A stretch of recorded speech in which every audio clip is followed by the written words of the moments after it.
Ever wondered what life is like for an MS-13 gang member behind bars? Welcome to CCOT, a prison so massive it makes San Quentin look like a quaint bed and breakfast. This concrete fortress, built to hold 40,000 inmates, is home to some of the most feared criminals, including MS-13.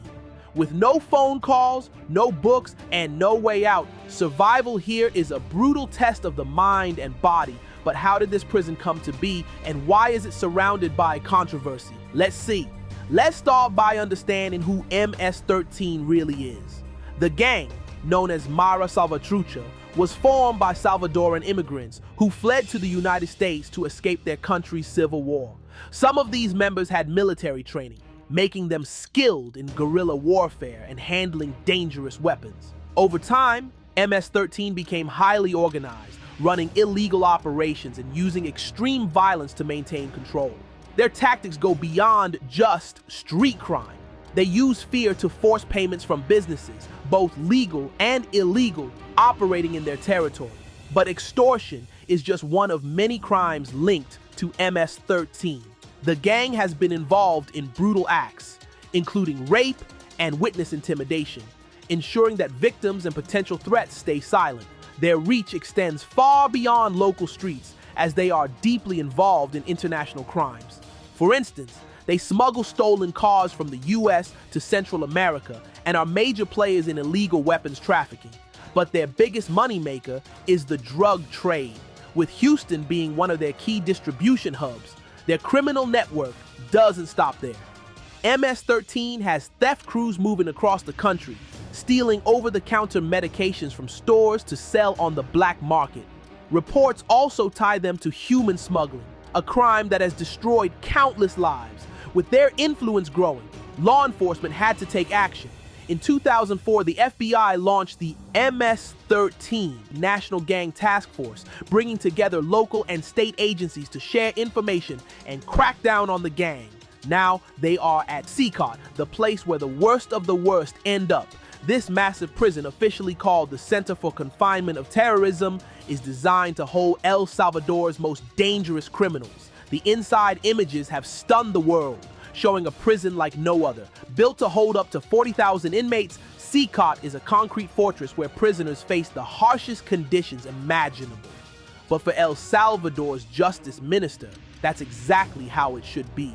There is no pity, no mercy, only punishment. According to authorities, these men are not victims. They are killers and terrorists who must be treated as such. Joining MS-13 or Barrio 18 isn't just about loyalty. It requires murder. To become a full member, you must take a life. That's the brutal reality of these gangs, and that's why the government sees no reason to go easy on them. Before stepping inside, visitors must pass through multiple security checkpoints with state-of-the-art mobile phone blocking technology, ensuring total isolation. The sheer size and hopelessness of this place are overwhelming. Who would have thought that El Salvador would become a global leader in mass incarceration? Every prisoner here belongs to one of two rival gangs, MS-13 or Barrio 18, and for that allegiance, they now face a 60-year sentence inside these walls. The country has gone from having the highest murder rate in the world to now having the highest incarceration rate. But does this approach truly solve the problem? In CCOT, prisoners face sentences ranging from 20 to 45 years, with gang leaders receiving even more time. Some inmates have been charged, but many still await trial, locked away with no clear future.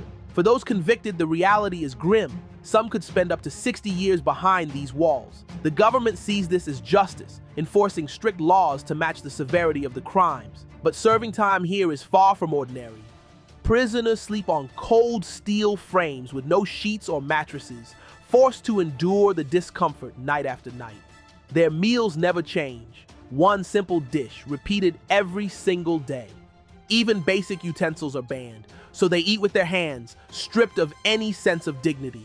The conditions inside are relentless. Each overcrowded cell has only 2 open toilets shared by dozens of inmates. There is no privacy, no escape from the harsh environment. And with the lights on 24/7, there is no true rest. Just an endless cycle of time, punishment, and survival.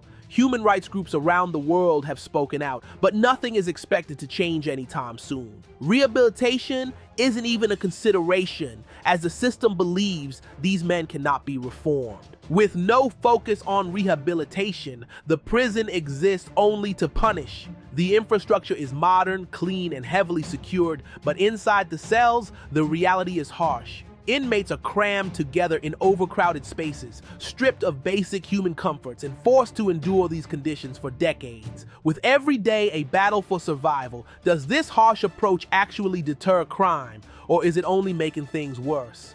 Share your thoughts in the comments below. See you in our next video. Until then, take care, and thanks for watching.